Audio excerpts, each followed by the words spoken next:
जय हिंद दोस्तों। आप सभी का स्वागत है हमारे रैंकर टीम यूट्यूब चैनल पर। दोस्तों आज हम लेके आए हैं हिस्ट्री की थर्ड क्लास।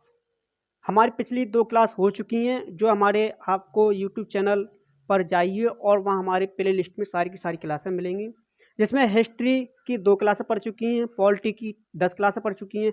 मतलब सारी की सारी क्लास बाई क्लास आपको मिलेंगी। हिस्ट्री, ज्योग्राफी, पॉलिटी, इकोनॉमिक्स और बायो की क्लास कुछ दिनों में स्टार्ट होने वाली हैं। हम आपको बेहतर से बेहतर कंटेंट देने का प्रयास कर रहे हैं दोस्तों, और जिसमें हम आपको मैथ भी, रीजनिंग, ठीक है दोस्तों। तो सारी की सारी क्लासें आपको हमारे प्लेलिस्ट में चले जाइए यूट्यूब चैनल पर, और प्लेलिस्ट में आपको क्लास बाय क्लास मिलेंगी। तो दोस्तों आज हम चर्चा करेंगे हिस्ट्री की थर्ड क्लास के बारे में, जिससे हम पिछली 2 क्लासों में हिस्ट्री के इंट्रोडक्शन के बारे में पढ़ चुके हैं। पहली क्लास में, सेकंड क्लास जो हुई थी उसमें हमने आपको प्रागैतिहासिक में प्रापाषण काल, मध्यपाषण काल, नवपाषण काल और ताम्रपाषण काल के बारे में चर्चा की थी। तो आज हम चर्चा करेंगे दोस्तों, आज हम करेंगे सिंधु सभ्यता के बारे में। लेकिन पिछली कुछ क्लास से कुछ टॉपिक रहे थे जिससे संबंधित हम पहले समझ लेते हैं। देखो क्या हुआ कि हमने आपको बताया आग का आविष्कार किस काल में हुआ था, नवपाषाण काल में। और सबसे पहले खेती के साक्ष्य देखे गए थे, पशुपालन के साक्ष्य कहाँ देखे, मध्यपाषाण काल में। खेती के सबसे ज़्यादा पहले प्रयास खेती के जो देखे गए थे साक्ष्य वो कहाँ, मेहरगढ़ से। लेकिन क्वेश्चन पूछता है कि वह कौन सा स्थान है जहाँ तीनों काल के अवशेष मिले हैं, तो वह मेहरगढ़। वह कौन सा स्थान है जहाँ से तीनों काल के साक्ष्य मिले हैं, तो वह मेहरगढ़। मेहरगढ़ से तीनों ही काल के मतलब साक्ष्य प्राप्त हुए हैं। ठीक है दोस्तों।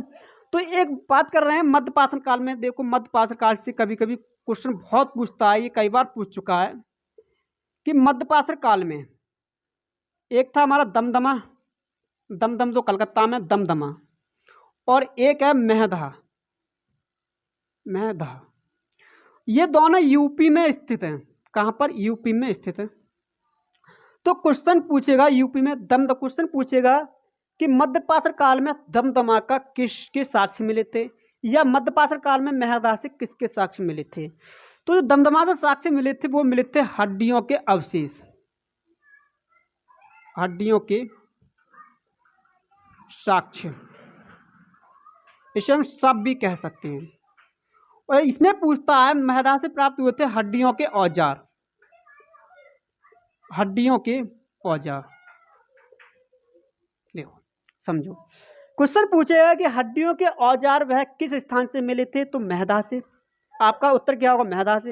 या क्वेश्चन ये भी पूछ सकता है कि हड्डियों के औजार जो प्राप्त हुए थे मेहदा से, वह किस काल में प्राप्त हुए थे, तो वह कौन सा होगा? मध्यपाषाण काल।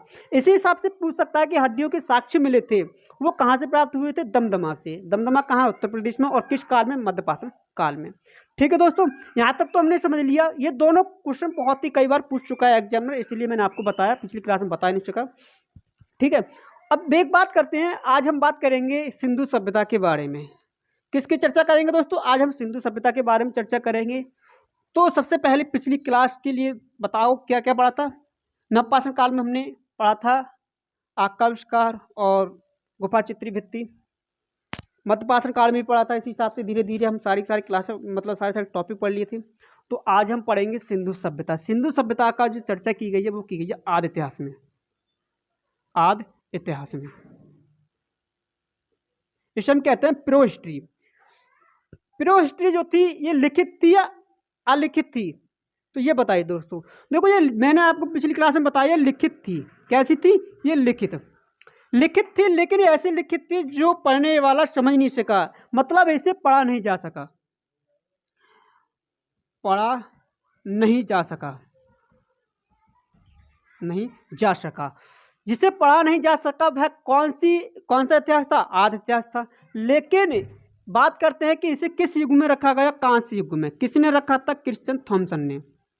कांस्य युग में क्यों रखा था? क्योंकि यहाँ से सबसे पहले कांस्य धातु प्राप्त हुई थी। और इतिहास को किस में रखा गया था? लोह युग में। और उसको पाषाण काल को किस युग में रखा गया था? पाषाण युग में। ठीक है दोस्तों, तो आज हम पढ़ेंगे आदि इतिहास में सिंधु सभ्यता के बारे में। सिंधु सभ्यता के बारे में कौन सा पढ़ेंगे? सिंधु सभ्यता। सिंधु सभ्यता को समझिए कि इसे सिंधु सभ्यता क्यों कहते हैं। ये बताइए कि मानव जाति का पालना किसे कहते हैं। मैंने आपको पहली क्लास में बताया था कि मानव जाति का जो पालना कहते हैं वो अफ्रीका महाद्वीप को कहते हैं। लेकिन उस समय जो मानव था वो आदि मानव था, जो कुछ मिल जाता वो खा लेता था, मांस घास सब कुछ खा लेता था। लेकिन जो सिंधु सभ्यता में जो व्यक्ति रह रहे थे, जो जहाँ पर मूल निवासी तो जो व्यक्ति थे वो बहुत ही सभ्यता से रह रहे थे। इनका टेक्निकल बहुत ही देखा गया तो इनके टेक्निकल, इनकी रहने की व्यवस्था बहुत ही बढ़िया थी इनकी, जो इसीलिए इनकी सभ्यता की कहा जाता है।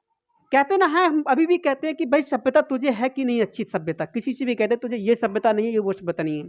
तो इसीलिए सभ्यता कहते हैं किसी व्यक्ति के रहन सहन के बारे में, और सिंधु कहते हैं कि वह कौन से स्थान पर रह रहा था। तो सिंधु एक नदी है, सिंधु एक नदी में बताता हूँ आपको मैप के अकॉर्डिंग।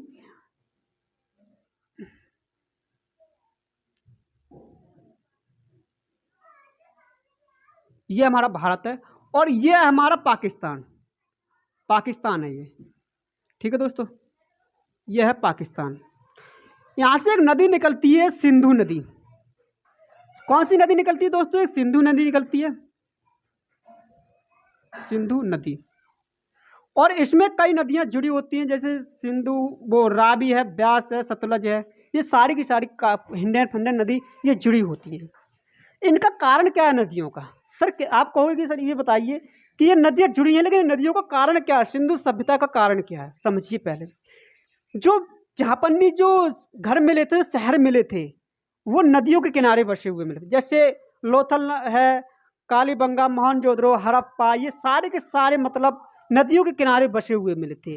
तो जो नदियाँ जो थी वो सिंधु सभ्यता से कनेक्ट थी, तो इसीलिए इसे सिंधु सभ्यता नाम दिया गया था।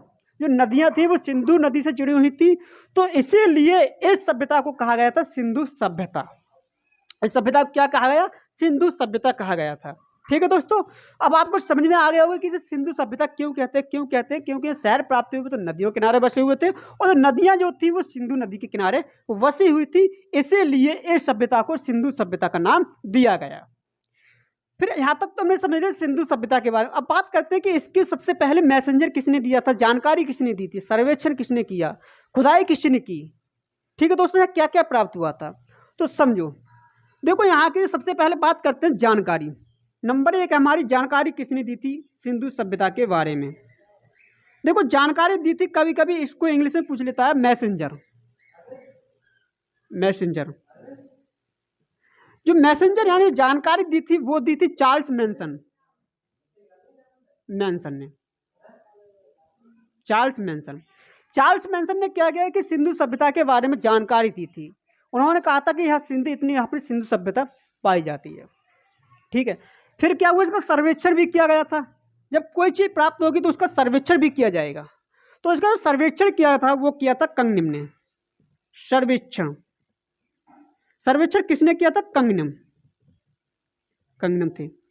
कंगनिम, कंगनिम को भारत का क्या कहा था? भारतीय पुरातत्व का संरक्षण, वो भारतीय पुरातत्व विभाग का जनक कहा जाता है।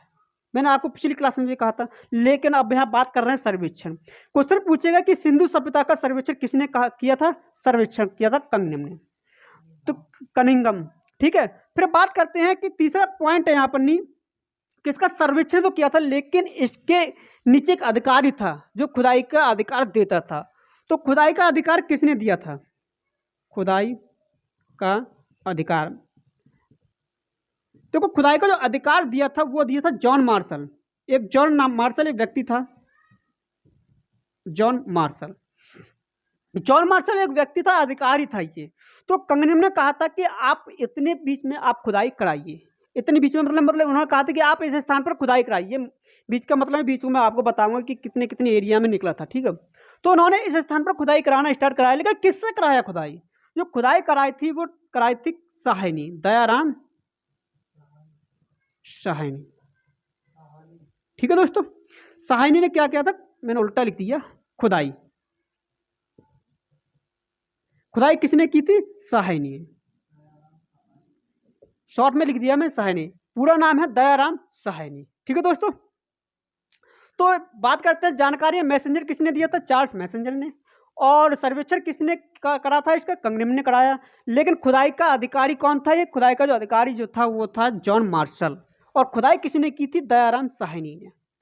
तो बात करते हैं कि इन्होंने खुदाई किस प्रकार की थी, कैसे कैसे की थी। देखो क्या हुआ कि खुदाई कर रहे थे, कुछ काम चल रहा था किसी विभाग का, तो ये खुदाई कर रहे थे। खुदाई करते करते इन्हें क्या हुआ, कुछ मिट्टी जो थी फोकी फोकी मिली थी। ठीक है, तो उन्होंने कहा सर यहाँ मिट्टी जो कच्ची मिल रही है, मतलब फोकी फोकी, तो उन्होंने कहा ऐसा करो, मिट्टी फोकी फोकी मिल रही है उससे बटोरते रहो, और पक्की मिल रही है उसे छोड़ते जाओ। फिर ये छोड़ते गए पक्की मिट्टी को, और ये जो मिट्टी फूली फूली थी उसे खोदते गए। तो उन्होंने देखा पहले एक सीढ़ी के आकार का वो मिली थी, सीढ़ी आकार, फिर खोदा, फिर एक कमरे का आकार का मिला, फिर गेट मिले, फिर दूसरे कमरा मिला, तीसरे कमरे मिले। इसी प्रकार से इन्होंने क्या किया कि कच्ची मिट्टी को खोदते गए और पक्की पक्की मिट्टी को छोड़ते गए। तो इसी हिसाब से इन्हें लगभग 300 से ज़्यादा घर मिले, लगभग 300 से ज़्यादा घर मिले, लगभग 300 से ज़्यादा घर बताए गए कि 300 से ज़्यादा घर मिले थे। फिर इन्होंने क्या किया कि इन्होंने घर तो मिल गए, फिर उन्होंने देखा कि एक इस हिसाब से पक्की मिट्टी का इस हिसाब से मिली थी। उन्होंने कहा ये है क्या, उन्होंने कहा ऐसा करो, मतलब इन्होंने जॉन मार्शल ने कहा ऐसा किया जाए कि एक ऊंचे मकान बनाया जाए, मतलब बांस का। तो उन्होंने बांस बनाया था, उसमें कोई मतलब वो नहीं थे कैमरे फैमरे जो कि ड्रोन कैमरे उड़ा के देख लेने। उन्होंने कहा बांस का बनाया काफ़ी ऊंचा मकान। तो उन्होंने उस पर चढ़कर देखा, उन्होंने कहा अरे ये तो एक शहर है, ये तो एक शहर है, और ये शहर जो है ये बाउंड्री से क्लोज है, चारों तरफ इसकी दीवार है। तो इन्होंने कहा था कि ये जो सभ्यता है ये एक शहरी सभ्यता है, ये एक शहरी सभ्यता थी। उन्होंने देखा कि यहाँ एक सड़क थी पक्की, जब इसको खोदा तो ये पक्का था, लेकिन इसके किनारे जब खोद रहे थे तो इसे ढब ढब की आवाज़ आई थी। जब आप किसी चीज़ को खाली होगी और ऊपर पक्की होगी तो उसे खोदोगे तो ढब ढब की आवाज़ आएगी। तो उसी हिसाब से दयाराम साहनी ने क्या था, इसे खुदाई करते रहे और ये ढब ढब की आवाज़ आई। दयाराम साहनी ने कहा था कि इसको खोदा, उन्होंने खोदो मत, ऐसा करो कि इसको छोड़ते जाओ। जब खोदते गए तो उन्हें एक गटर दिखाई दिया यहाँ पर, और ये एक ऐसा गटर था यहाँ पर सभी तरफ से पानी आ रहा था। तो आप समझ सकते हैं कि उस समय के जो लोग जो थे वो कितने टेक्निकल से रह रहे थे। मतलब सड़क पक्की थी, और जो अभी तो हमारे वर्तमान में नाली होते हैं, ऐसी नाली होती है उल्टी सीधी, पानी सब खुला छोड़ दिया था। लेकिन उस समय के जो लोग जो थे इतने टेक्निकल थे कि गटर बना दिए गए थे रोड के किनारे, और एक क्या किया गड्ढा बना दिया गया, सारा पानी एकत्रित हो रहा था। तो आप समझ सकते हो कितने कितने ये टेक्निकल व्यक्ति थे। तो इसको एक ये शहर की तरह था, इसे दिया गया था शहरी सभ्यता, शहरीकरण, शहर की तरह ये लोग रह रहे थे, तो इसीलिए एक नाम दिया गया था, इसे कहते हैं शहरी सभ्यता, शहरी सभ्यता। तो क्वेश्चन पूछेगा दोस्तों एग्जामिनर कि सिंधु सभ्यता का दूसरा नाम क्या है। तो सिंधु सभ्यता का दूसरा नाम क्या है, शहरी सभ्यता, शहरी सभ्यता। या फिर ये पूछ सकते हैं कि सिंधु सभ्यता के जो लोग थे वो कैसे रह रहे थे, शहर की तरह, तो इसे क्या कहते हैं, शहरी सभ्यता। ठीक है दोस्तों, अब बात करते हैं हम इसकी, यहाँ तक तो हमने बात कर ली, लेकिन अब बात कर रहे हैं कि जो खुदाई हुई थी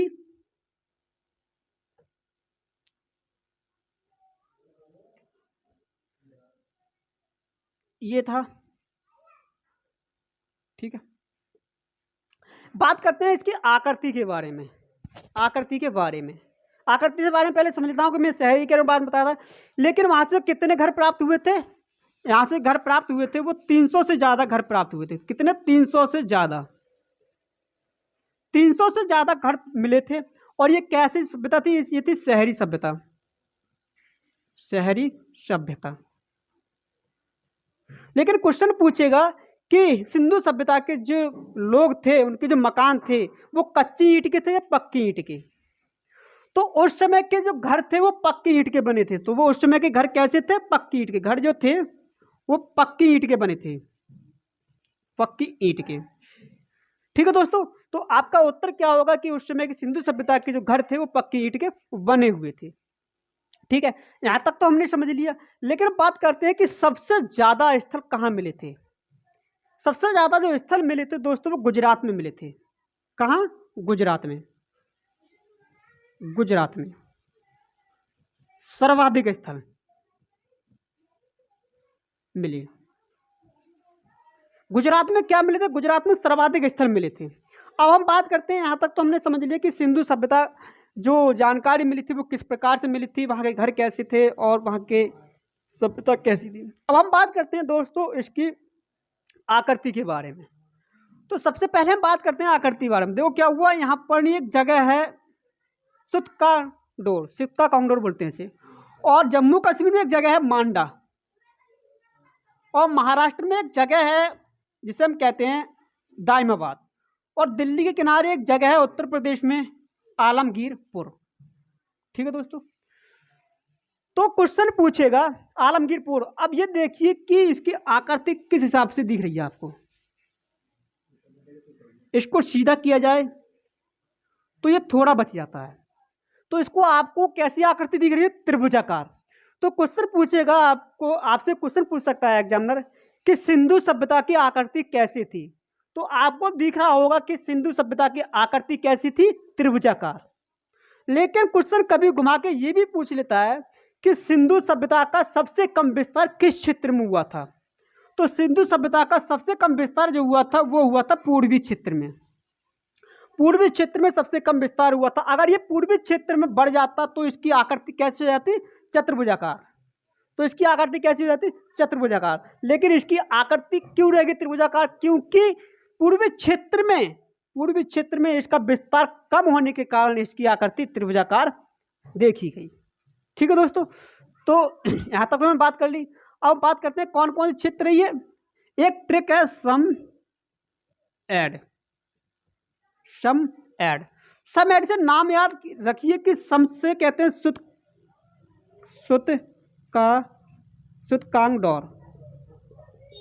सुतकांगडोर, और माँ से कहते हैं मांडा, ऐसे कहते हैं आलमगीरपुर,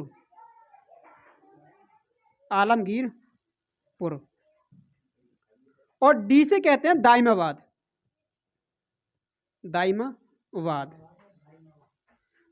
ठीक है दोस्तों, तो ये तो हमें दिखे सुतकांगडोर, मांडा, आलमगीरपुर, दाइमाबाद। लेकिन सुतकांगडोर है कहाँ पर, क्वेश्चन पूछ लेता है कभी सुतकांगडोर है कहाँ। देखो सुतकांगडोर जो है ये पाकिस्तान में है। कहाँ पर, पाकिस्तान में। और मांडा जो है ये है जम्मू कश्मीर में, जम्मू एंड कश्मीर में। ठीक है, और आलमगीरपुर है ये उत्तर प्रदेश में, दिल्ली के किनारे। और दाइमाबाद जो है दोस्तों ये है महाराष्ट्र में। ठीक है दोस्तों, दाइमाबाद कहाँ है, ये महाराष्ट्र में स्थित है। ठीक है, अब हम बात करते हैं, क्वेश्चन पूछता है कि सुतकांगडोर किस देश में स्थित है। ये राज्य भी पूछ सकता है, ये पाकिस्तान में। मांडा कहाँ स्थित है, जम्मू कश्मीर में। और आलमगीरपुर कहाँ है, उत्तर प्रदेश में। और दाइमाबाद कहाँ है, महाराष्ट्र में। लेकिन कभी कभी क्या होता है, क्वेश्चन घुमा के पूछ लेता है इससे कि सुतकांगडोर या मांडा या आलमगीरपुर, दाइमाबाद किस नदी के किनारे स्थित है। तो याद कीजिए ये ट्रिक थी एक, कौन सी थी, सम एड ओनली, नाम याद करके रखिए। और फिर एक ट्रिक दूसरी बना दी नदियों की कि डच हैं पर भारत में नहीं,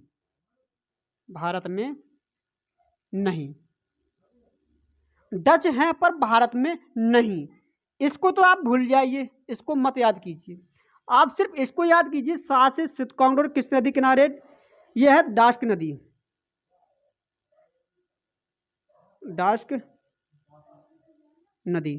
और चा से है चिनाब नदी, हा से हिंडन नदी, और पा से है प्रणब नदी। तो देखो दा से डास्क किस कहाँ पर है, सुतकांगडोर है। और चिनाब मांडा कहाँ स्थित है, चिनाब नदी किनारे। आलमगीरपुर हिंडन नदी किनारे। और दाइमाबाद कहाँ है, यह है प्रणब नदी के किनारे स्थित है। तो आपको समझ में आ गया होगा ये सुतकांगडोर किस नदी किनारे स्थित है, सुतकांगडोर किसके, दास्क नदी किनारे। और मांडा किस नदी के किनारे स्थित है, चिनाब नदी के किनारे। और आलमगीरपुर किस नदी के किनारे स्थित है दोस्तों, आलमगीरपुर हमारा उसके हिंडन नदी किनारे। और ये महाराष्ट्र में स्थित है हमारा कौन सा, दाइमाबाद। इसे डी से कहेंगे। तो ये किस नदी किनारे है, यह है प्रणब नदी किनारे, ठीक है। अब आपको इसके तीनों मतलब चारों नाम भी पता चल गए होंगे कि कौन से स्टेट से कहाँ का मतलब इसके सिरा मिला था। दक्षिणी सिरा, पश्चिमी सिरा, दक्षिणी, पूर्वी और उत्तरी सिरा, सारे के सारे सिरा के बारे में पता चल गया। क्वेश्चन ये भी पूछ सकता है कि इसका सर्वाधिक जो विस्तार हुआ वो किस साइड हुआ था। सर्वाधिक किस साइड हुआ, वो पश्चिमी सिरा पर। किस साइड हुआ, पश्चिमी सिरा पर सबसे ज़्यादा सर्वाधिक इसका विस्तार हुआ था। ठीक है, तो अब यहाँ को हमें ये भी पता चलेगा कि डास की नदी किनारे क्या बसा हुआ है, सुतकांगडोर।